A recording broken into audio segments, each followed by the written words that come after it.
आपको यकीन नहीं होगा कि घर पर सिंपल चीज़ों से इतनी सुंदर मिठाइयाँ बनाना कितना आसान है।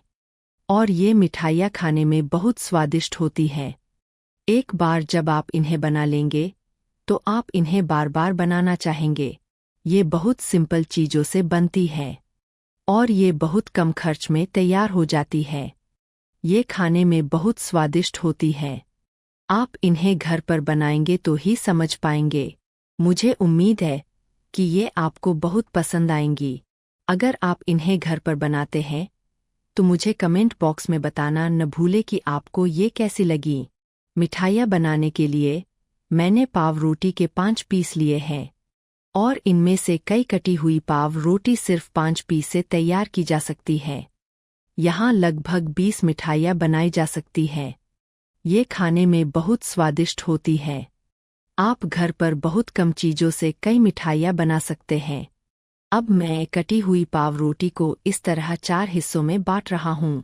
यानी मैंने ब्रेड के हर स्लाइस को 4 पीस में बांटा है। ये 5 है तो 20 पीस हो जाएंगे। आप चाहें तो किनारों के लाल हिस्से काट सकते हैं, लेकिन अगर लाल हिस्से होंगे तो यह खाने में काफ़ी स्वादिष्ट लगेगा। इसलिए मैंने लाल हिस्से नहीं काटे।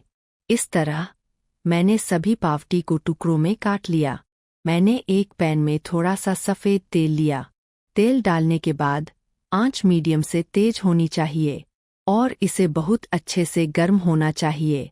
जब भी आप देखें कि तेल बहुत गर्म है तो गर्म तेल में पाव रोटी के कई टुकड़े डालें और पाव रोटी के टुकड़ों को उल्टा करके तब तक तलें जब तक वे लाल न हो जाएं। अब आप सोच रहे होंगे कि अगर आप पाव रोटी के टुकड़ों को तेल में डालेंगे तो बहुत सारा तेल सोख लेगा, लेकिन नहीं। जब पाव रोटी बहुत लाल रंग की तली जाएगी तो तेल नहीं सोखेगा, क्योंकि तेल वैसा ही रहेगा और पाव रोटी बहुत ज़्यादा तली जाएगी। यहाँ मैं पाव रोटी को तब तक नहीं तलूंगा जब तक वह पूरी तरह से लाल न हो जाए। इसे तब तक तलना चाहिए जब तक यह हल्का सुनहरा भूरा न हो जाए। मैंने इसे पहले 2 मिनट के लिए ऐसे ही छोड़ दिया। अब आपको इसे थोड़ा सा पलटना है। आप देख सकते हैं कि हल्का लाल रंग आ रहा है। अब आपको पाव रोटी के टुकड़ों को पलटना है और उन्हें लाल रंग में तलना है। इसका मतलब है कि उन्हें सुनहरा भूरा होने तक तलना है। बहुत हल्का सुनहरा भूरा। उन्हें गहरा तलने की ज़रूरत नहीं है, तब मिठाई नरम और फूली हुई नहीं रहेगी। तो आपको उन्हें ऐसे ही हल्का लाल तलना है। यह देखने में अच्छा लगेगा, इसका स्वाद भी अच्छा होगा और वे बहुत नरम और फूली हुई होंगी। यह बहुत कम समय में तैयार हो जाती है। यह खाने में बहुत स्वादिष्ट लगती है। आप देखिए, मैंने उन्हें हल्का सुनहरा भूरा होने तक तल लिया। अब आपको पाव रोटी के तले हुए टुकड़ों को निकाल लेना है और इसी तरह आपको उन्हें हल्का लाल तलना है और इसी तरह आपको उन्हें बहुत ज़्यादा लाल तलने की ज़रूरत नहीं है, तब वे बहुत ज़्यादा नरम हो जाएंगे। तो मैंने उन्हें ऐसे ही हल्का लाल तल लिया। अब आपको उन्हें गरम तेल से निकालकर एक जगह पर रखना है और ठंडा होने देना है।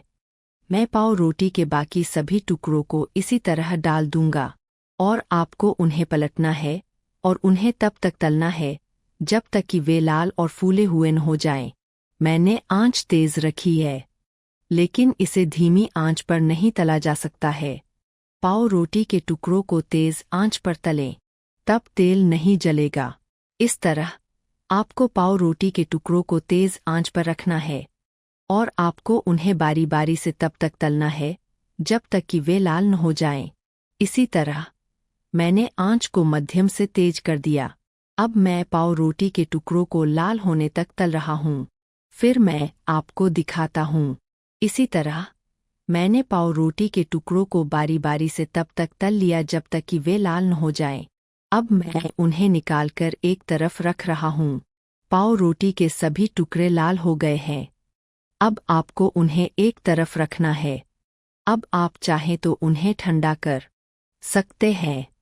इस तरह आपको उन्हें किसी भी बड़े कंटेनर में रखना है। इस बीच मैंने गैस ओवन पर एक और पैन रखा है। मैं उतना ही पानी डालूंगा जितनी चीनी डाली थी। मैंने नापने वाले कप में 1 कप पानी डाला। मैंने 200 ग्राम चीनी के लिए 200 मिलीलीटर पानी डाला।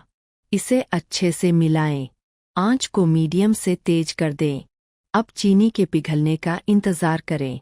अगर आप आंच को मीडियम से तेज करेंगे तो चीनी बहुत जल्दी पिघल जाएगी।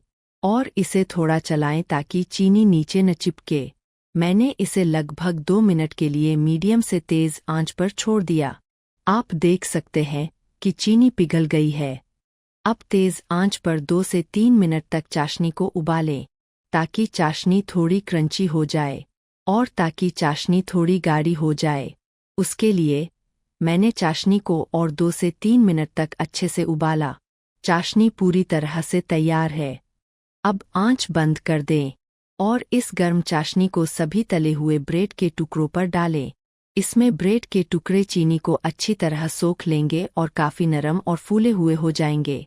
तो आपको इसी तरह सारी चीनी डालनी है और आपको ब्रेड के टुकड़ों को थोड़ा पलटना है। मैं सभी ब्रेड के टुकड़ों को ऐसे ही थोड़ा थोड़ा पलट रही हूँ।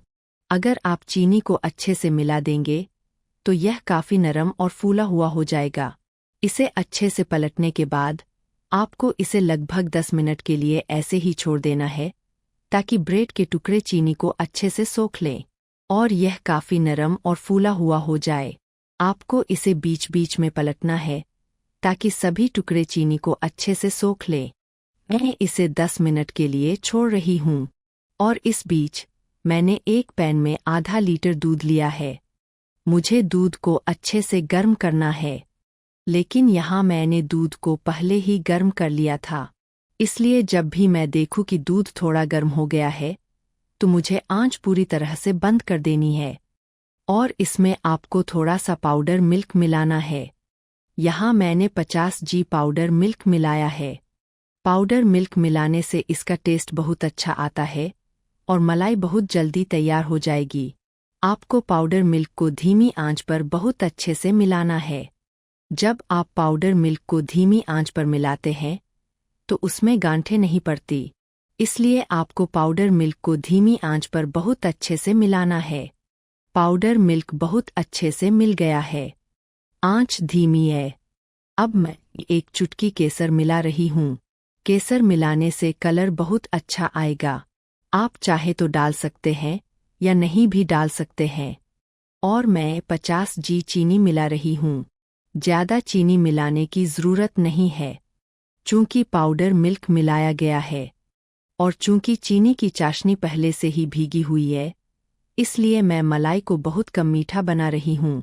मैंने 1 चुटकी इलायची पाउडर मिलाया है।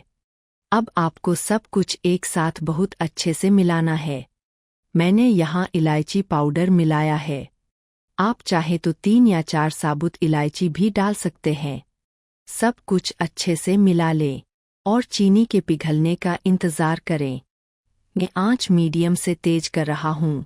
इससे चीनी बहुत जल्दी पिघल जाएगी और मिक्सचर भी अच्छे से उबल जाएगा। इसलिए मैंने आंच मीडियम से तेज कर दी। मैंने इसे लगभग 2 से 3 मिनट के लिए ऐसे ही छोड़ दिया। चीनी पिघल गई है और आप देख सकते हैं कि दूध अच्छे से उबल गया है। अब आपको मिक्सचर को गाढ़ा करने के लिए लगभग 3 से 4 मिनट तक ऐसे ही चलाना है। मैंने आंच मीडियम से तेज कर दी है और आपको लगातार चलाना है। और क्योंकि पाउडर वाला दूध डाला है, इसलिए मलाई बहुत जल्दी तैयार हो जाएगी। मैंने मिक्सचर को लगभग 5 मिनट तक बहुत अच्छे से उबाला। आप देख सकते हैं कि दूध काफ़ी गाढ़ा हो गया है और केसर डालने से रंग भी बदल गया है।